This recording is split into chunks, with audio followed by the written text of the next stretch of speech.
Bonjour, bonsoir, bienvenue dans ce dernier épisode pour célébrer les 30 ans de la disparition d'Ayrton Senna. Alors pourquoi j'ai passé un mois à vous parler d'Ayrton Senna? Pourquoi cet hommage? Pourquoi ces 30 ans sont un événement important? Je vais vous donner 5 raisons pourquoi Senna est une légende. Déjà, premièrement, il y a le personnage. Ayrton Senna, c'est pas qu'un sportif, c'est pas qu'un être humain, c'est un personnage. Un personnage digne des plus grands romans. Il est beau. Ayrton Senna est beau, Ayrton Senna est charismatique, son regard, son visage, son expression, quand il se prépare, les yeux, quand il se concentre sur sa voiture, il est jeune, et il le restera éternellement parce qu'il est mort à 34 ans, il est sportif, une condition physique exceptionnelle, il est aussi chiant et méticuleux dans la préparation de sa voiture, dans son amour de la course, et surtout c'est un homme croyant, il n'a jamais fait défaut de sa croyance et du fait qu'il croit énormément en Dieu et en la divinité. En deux, salut avec Prost. Senna sans Prost, ça ne peut pas être Senna. Prost sans Senna, ça ne peut pas être Prost. Voilà, les deux sont liés. Déjà, salut avec Prost, c'est face à un des plus grands. Et oui, Alain Prost, vous prenez toutes les statistiques, vous prenez les chiffres, le mec a gagné 51 courses sur 199. C'est-à-dire qu'une course sur 4, il l'a gagnée. Voilà. Il n'y a pas à chier, 106 podiums pour 199 courses, c'est-à-dire que plus d'une course sur deux, il a été sur le podium. Donc là, Prost est un des plus grands pilotes. Déjà, tu prends ces statistiques-là, tu vois c'est qui le patron. Il y a un véritable scénario.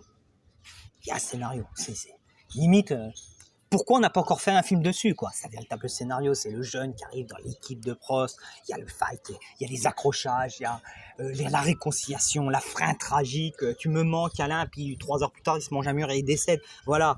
Il y a une déformation géographique parce qu'aujourd'hui, on peut dire ce qu'on veut, la rivalité Prost-Senna, il n'y a que Prost qui est là. Il y a une déformation journalistique, il y avait les pro-Senna, les anti-Senna, les pro-Prost, les anti-Prost qui ont tout modifié. Et aussi, dernier élément important, ça donne du relief à tes titres. Quand tu te fights avec un des plus grands de ton sport et que tu le bats, ton titre il gagne encore plus de valeur que si tu pisses sur tout le monde et que tu es champion au bout de la 9e course. Alors oui, ça peut faire vieux con, mais la F1 de l'époque. Déjà, il n'y a pas d'internet. Donc le rapport à la course est différent. C'est-à-dire que si tu veux avoir ta dose de Formule 1, c'est soit tu vas à la presse chez Auto Hebdo, et puis tu es l'équipe, ou soit tu attends le dimanche, tu manges Automoto et les Grands Prix. Si les Grands Prix sont diffusés, parce qu'ils ne sont pas toujours diffusés, il suffit que le Grand Prix des États-Unis tombe au mois de juin en pleine législative, the bilamouche, tu auras un résumé, tu liras l'équipe demain matin, puis c'est tout, tu te démerdes. Moins de contenu, donc plus d'attente. À l'époque, les saisons faisaient 16 Grands Prix. Aujourd'hui, avec 22 courses, voilà, c'est pas du tout la même attente. C'est 16 courses, t'as vraiment moins de contenu, moins de caméras, moins de data, moins d'informations, c'est dilué.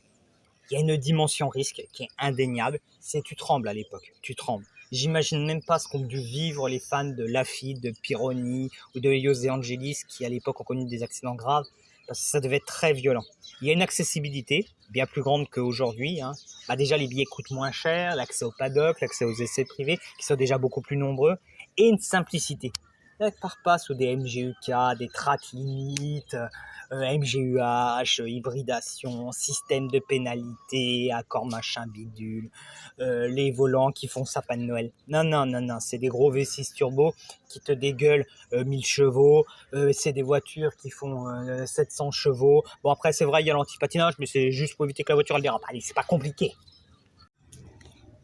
Pourquoi Senna est une légende? Parce que c'est pas un branquignol. Déjà, il n'est pas face à des peintres. C'est-à-dire qu'il est face à un groupe de pilotes extrêmement talentueux. Des Mansell, des Prost, des Piquet, des Schumi, et les seconds couteaux, des Berger, des Patrese, des Alesi. Je dis pas que les pilotes d'aujourd'hui ont moins de talent. Et c'est-à-dire que les pilotes d'aujourd'hui ont moins la chance de montrer leur talent. Tu peux être le meilleur. Hamilton est un très bon pilote. Leclerc est un très bon pilote. Il a fait quoi avec la Ferrari de 2020 ? Il n'a pas pu montrer parce que la voiture était un char d'assaut. Bon, voilà. Il y a la question des qualifs. Regardez des on-board de Senna en qualif. Bon, c'est vrai que c'est spectaculaire aussi par la caméra, le fait que ça tombe pas de manière. Mais le mec, te foutre des pétés en qualif à des mecs, les talents sous la pluie. Estoril 85, toutes ces performances merveilleuses sous la pluie, Brésil 91, enfin voilà, des trucs de dingue. des exploits, là aussi. Des exploits. Il a fait des choses. La Tolman de 84, ouais, il la ramène deuxième à Monaco, c'est très bien. Est-ce que tout le monde l'aurait pu le faire? Je pense pas. Éviter de se faire sauter par Mansell en Espagne en 86 alors que l'autre il revient en pleine bourre avec des pneus flambant neufs, je suis pas sûr que tout le monde puisse le faire. Donc voilà. Et puis les équipes pour qui il a roulé. Il a pas roulé pour des peintres là aussi. Lotus, McLaren, Williams, c'est des grandes équipes. Il a réussi à les fédérer, à les mettre autour de lui pour qu'ils lui fournissent la meilleure voiture. Enfin, ce qui fait sa légende, c'est sa fin. C'est le 1er mai 1994. C'est violent. On ne s'y attend pas. On s'attend à une putain de fight Schumacher-Senna. Et là, d'un coup, les camarades arrivent. Là, le mur. Pire, t'es sur TF1, tu regardes le Grand Prix. Ah, bon, bah, page de pub, tu vas boire, tu reviens. Et c'est Senna. Senna qui est coincé dans sa voiture. Tu vois le replay et tu fais « Et merde !» Et c'est violent, hein. C'est pas juste, il a tapé le mur, son cœur s'est arrêté. Non, non, c'est qu'il y a un bras de suspension qui lui a littéralement fracassé le crâne. Donc voilà. Ça efface le sale. Voilà, il est mort, certes, il avait des mauvais côtés, mais c'est un peu nuancé. C'est tragique, ça rajoute une dimension tragique, donc ça rajoute encore une dimension au personnage. La mort tragique, l'archange qui tombe de manière tragique. Bah, ça permet des réinterprétations, vu qu'il est mort, on peut réinterpréter son histoire, faire des œuvres géographiques comme le documentaire sur Senna, et cela laisse énormément de questions. Comment il aurait fini sa carrière, comment aurait fini la saison 94, quels auraient été ses rapports avec Senna, avec Prost, avec la fédération, comment se serait passé la carrière de son neveu, est-ce qu'il aurait repris la fédération brésilienne, est-ce qu'il serait devenu le président de la FIA, est-ce qu'il se serait lancé en politique, vous imaginez un second tour, Bolsonaro et Ayrton Senna est élu face à Bolsonaro, Ayrton Senna, président du Brésil. Ouais, non, mais voilà, ça laisse plein de questions et c'est vraiment très intéressant. C'est pour ça que pendant un mois, je vous ai fait beaucoup de vidéos sur Ayrton Senna.